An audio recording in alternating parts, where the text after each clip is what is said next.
Hi, my name's Alexander Sari. I'm a research fellow with Behaviour Australia at the Monash Sustainable Development Institute at Monash University. Today I'm going to be talking about Elicit and GPT-3 as an AI research assistant for behaviour science. So uh, this talk is a bit introductory for behaviour science, GPT-3 and Elicit. If you're not familiar with Elicit and GPT-3, I'll be talking a bit about them and then demonstrating some tasks that I've created in Elicit to support the conduct of behavior science. But I have a short introduction to each of these elements, depending on your familiarity. So one of the things that I think is worth putting forward as an idea for why we might care about behavior and behavior science is that many of the social complex issues that we confront have a strong behavioral element. So this is a map of different behaviors in the rectangles that influence or could act as blockers for the transmission of respiratory diseases. So the red circle on the far left is an infected person expelling some sort of droplet. And in the top right-hand corner, you can see another red circle where other people become infected. But these rectangles represent behaviors that can actually block each chain of transmission. Of course, in this model, we're talking about the physical transmission of infected droplets, but behaviors take place in all sorts of systems, natural systems, technological systems, as well as social systems. So whenever we talk about sustainable development, talking about moving towards sustainability, dealing with climate change, reducing the risk of nuclear war, or keeping ourselves healthy, behaviors are intimately involved as specific observable actions that take place within this system. Now, there's lots of ways that people practice behavior science, but the relevance here, the opportunity for GPT-3 and AI is that the early stages of behavior science research are really generative and creative. So when we're trying to map a complex system, often what we're trying to do is identify who cares about different parts of this system, who has influence in being able to change or act upon different parts of this system. When we're trying to identify particular specific behaviors that are relevant, so for example, trying to identify those rectangles, we need to figure out who is it and what could they be doing differently. So we try to specifically define behaviors because then that allows us to do things like measure them, set them up for experiments to try and change them. And finally, we often ask what are the drivers and barriers for people to do or not do a behavior. And so there's a lot of behavior, psychological, economic theory about why people do and don't do things. And again, we typically look to measure the truth or falsity of these ideas, these speculations or hypotheses. Now, a key part of behavior science is in generating or collecting high quality evidence and applying rigorous decision tools in order to select from that evidence in order to choose a particular direction for work. But I see that the value proposition here for GPT-3 and a platform like Elicit is that if AI can help generate useful answers to the kinds of questions that I just stated, then they can enrich and accelerate human application of behavior science, even though in its current stage, a transformed model like GPT-3 doesn't have specific domain knowledge. So examples of where I think that typical models of behavior science are more generative or more creative are often in earlier stages. So at the top you can see exploration, deep dive, and application as three major nonlinear phases of the behavior works model. So that's where I work. And so in the bottom left, you can see the basic model that's been proposed by the OECD Behavioral Insights group. And in the bottom right, you can see a four-stage simplified model of a behavioral approach to issues. And that's been proposed by the Behavioral Insights team, private consultancy. But what I've highlighted in red is that these are the parts of each of these models or the general behavior science process where I feel like generative or creative content, such as that could be created by GPT-3 on a platform like Elicit, would really have a lot of value.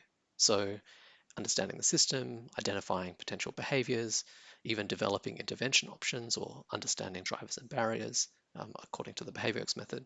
But you can also see things like understanding the context in the BIT model, or identifying behavioral informed policy solutions, or identifying behavioral aspects of the policy problem in the basic model.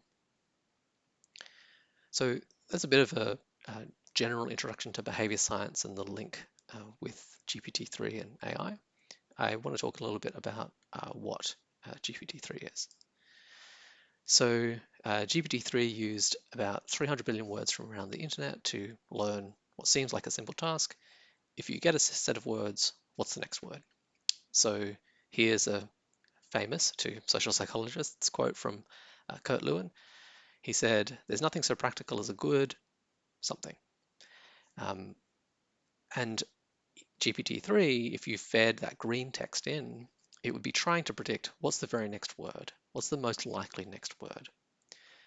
Or similarly, if I write, the reason I don't pay all the tax I owe is because, and then I leave the reason blank. If I fed the green text into GPT-3, GPT-3 would be trying to predict what is the next word. There's some great explainers out there, especially by someone called Jay Alamar, that describes how GPT-3 was built up and how it actually generates the next word. But importantly, it's recursive. So it's not just a single word at a time. Once it generates a word, it then takes the green text and the first word of the purple text and can feed it back in and generate the following word, and so on and so forth. So that's GPT-3 in a nutshell. But what is Elicit? How is it a platform in which GPT-3 works? So it's a GPT-3 powered research assistant. And the people at Elicit say they can help to classify data sets, brainstorm research questions, and search through publications. And these are all founded on that basic prompt and output. So the core element in Elicit is called a task. Each task has a prompt and then a space for outputs. And then you also, as part of building the task, you provide extra information that gives necessary context, or you might call it tuning, for GPT-3 to help it give the most relevant responses. So the task UI also encourages you to, once you have a prompt, a space for outputs and the extra information, to provide examples of pairs of prompts and outputs that you think are high quality. And this can further improve the relevance of the responses. Here's an example of the UI that you use in Elicit to create a task. So on the top left, you can see that there's a setup in which you describe the input, the output, and the instructions. So this is all the yellow kind of extra information that I was talking about. So in this, the type of task is a generative task. So it'll take some input and it will try and create more options for you. I've said here as an example, the input will be some sort of complex problem. The output type will be stakeholders and their behaviors that are causing or reinforcing that problem. And then there's instructions. For each complex problem, list stakeholders who X. Then, as I mentioned, Elicit encourages you to provide some examples. So you can see here the text has been brought over into this example, so the input type of complex problem. And I've given the example of marine biosecurity. And I've suggested two behaviors that are potentially causing, reinforcing, or maintaining the complex problem by people who are part of that system in marine biosecurity. And so what actually gets fed into GPT-3 is something a bit like the bottom right. So you can see the yellow text is this additional information. The green text is the prompt and some example output that you use to kind of set up or give a reference point. And then at the very bottom of that section, you can see that there's like a new complex problem, waterway contamination from agricultural runoff and waste. And the idea is that you send this into GPT-3 and you get it to create, to predict, what's most likely to come out after that. So that's a bit of an overview of Elicit. What I'd like to do is demonstrate a number of different tasks. And in the interest of time, I'm going to just use a single example each, but I'll make these tasks public so that if you have an Elicit account, you can also try them out. So as I mentioned, one of the key ways in which I think Elicit and GPT-3 can be really valuable even now, even without good domain knowledge and even um, being sometimes a bit vague, uh, is in the kind of generative and creative stages. So if you think about this a bit like babble and prune or explore and exploit, GPT-3 might be quite good at the exploring, the babbling side, and it relies then on humans in the loop to do the exploiting or the pruning side. So the tasks that I will be talking about, so there's four, I won't be talking about that last one.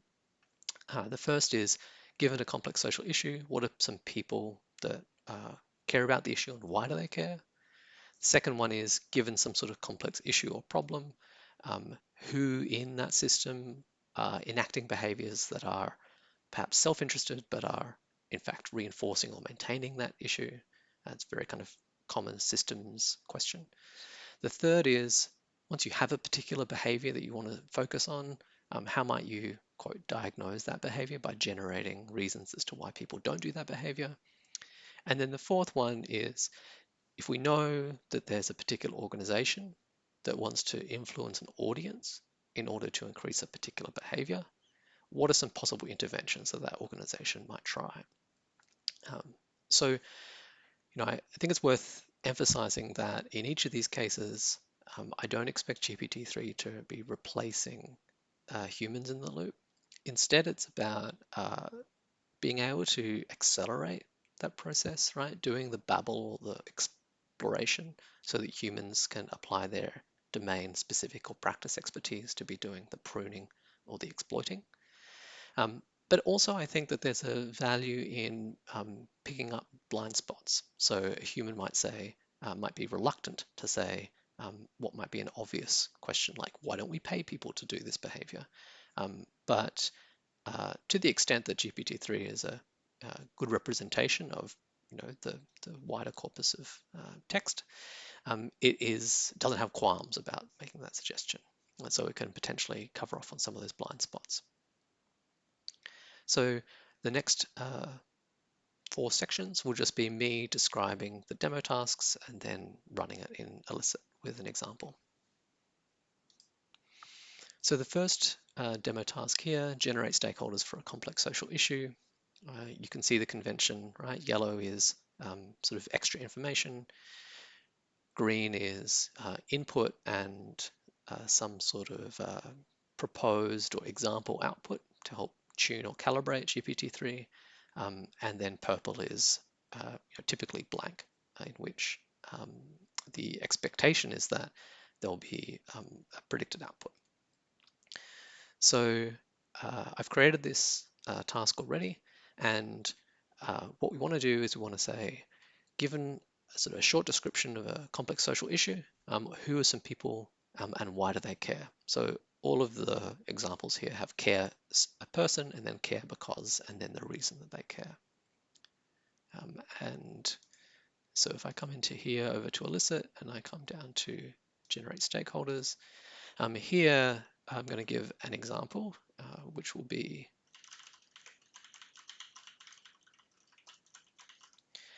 and I'll give an example to help improve the results. So this is a little bit like adding the first green line.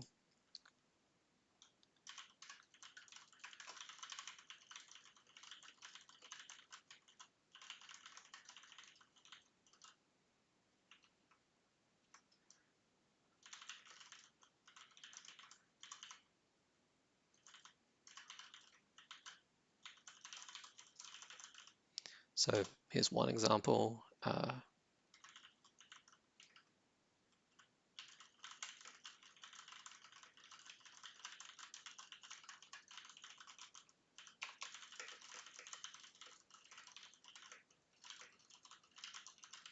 Here's a second example. So these might be ideas that a research team comes up with, or perhaps initial interviews might generate. And so what we want to do is generate, additional people who care and why they might care.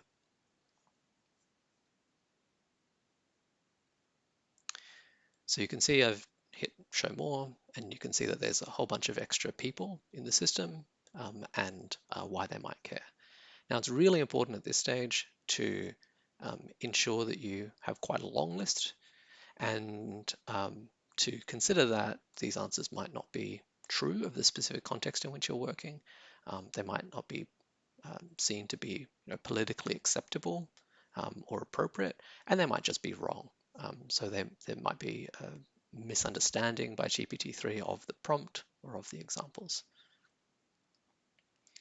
So if you wish to continue to generate items in this, you can select particular examples.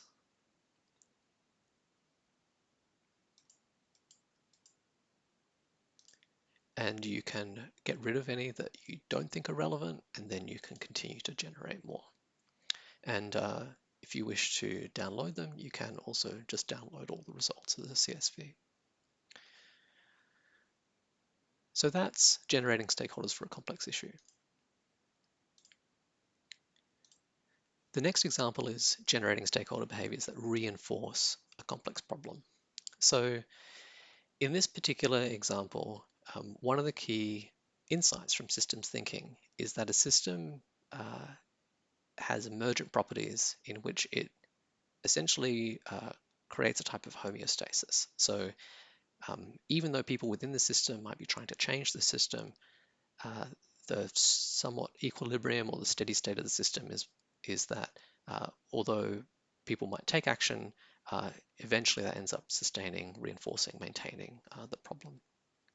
A common question that people in systems practice might ask is something like, why is this an issue given that you're already trying to do X? So this can be quite difficult to extract out of people. People might find it difficult to identify or understand how it is that their behaviors are reinforcing the complex problem. And this is also a very difficult task, I think, for GPT-3 to do. But I was quite interested to see, can it provide any useful insights? So just like previously, I'm going to pick this similar problem. I'm going to switch to this. And here I might say something like government enforcement.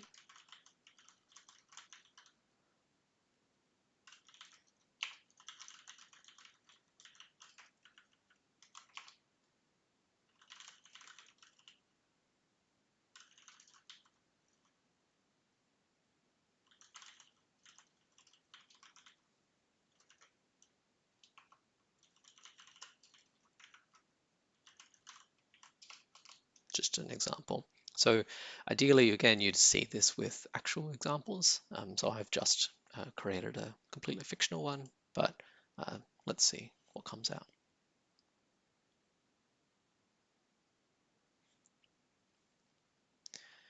So some quite interesting potential behaviors here in which people do particular activities that are seen to be supportive, perhaps for themselves, and yet are reinforcing or maintaining the complex problems. So what if I just pick a couple here?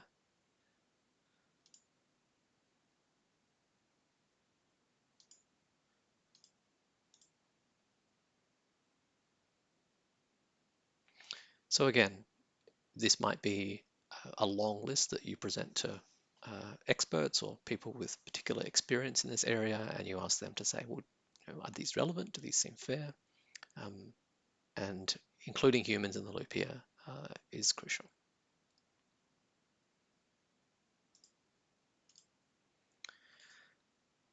The third example that I wanted to provide was diagnosing behavior by generating barriers.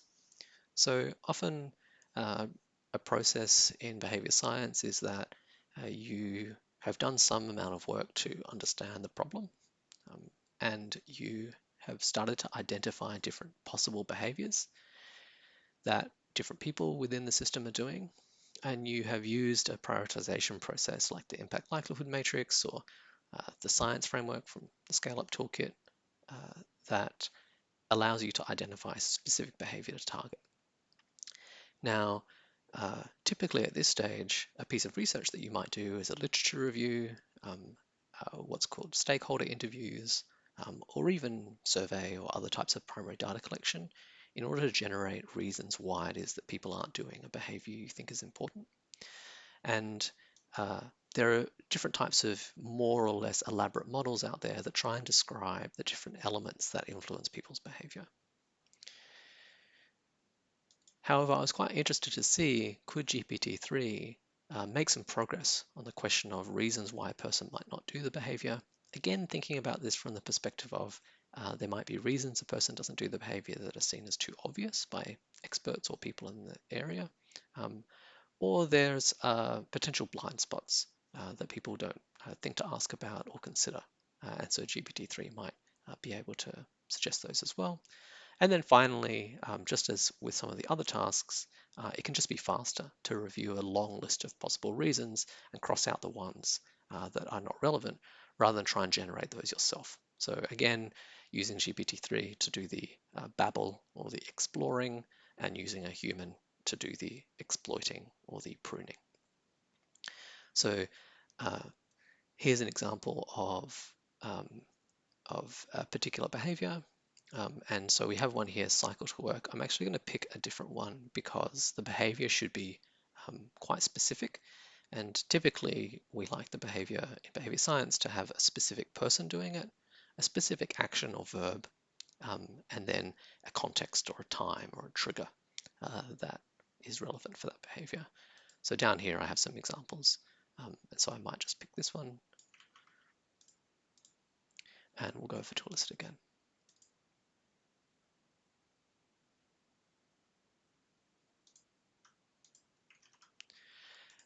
Now for this one, I won't give any examples. We'll just see what comes out.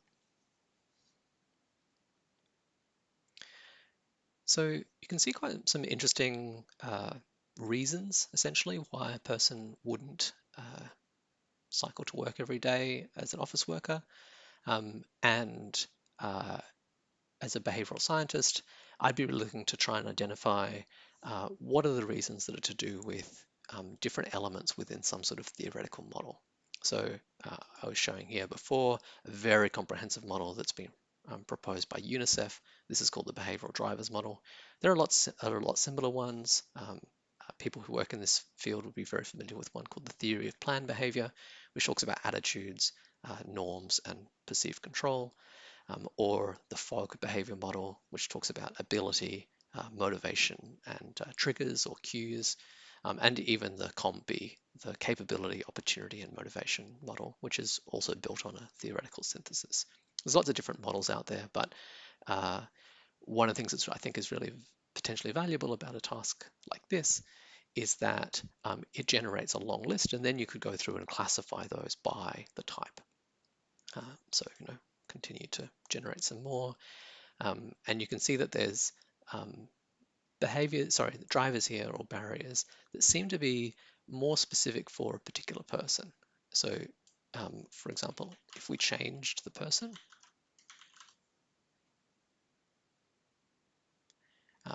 that's like a different potential list of reasons. And if instead of every day, we could ask something like once a month. And there's other reasons here that might be created.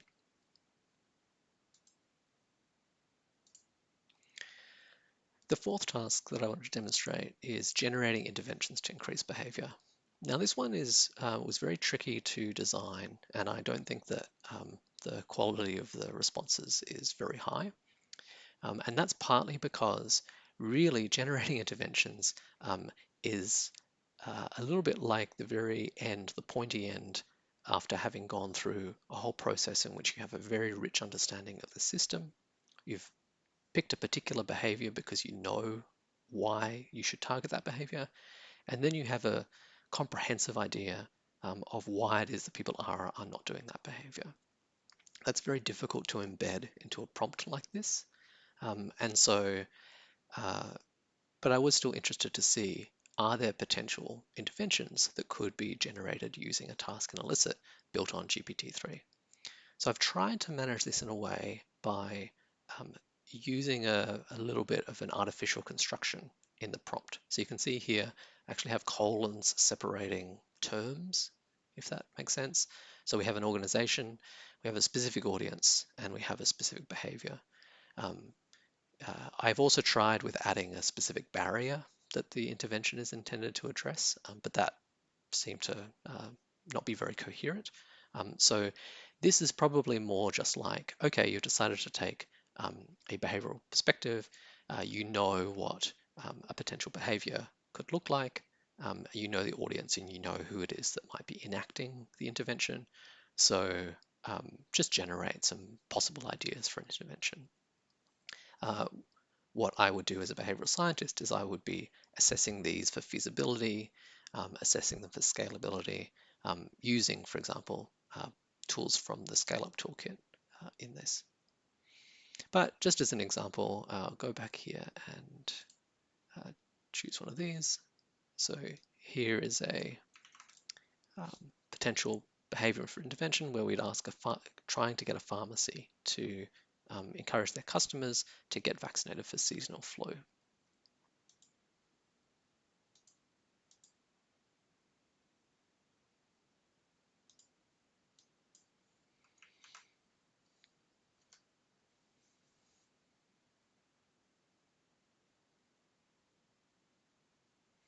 So you can see each of the responses here start with the organization doing something.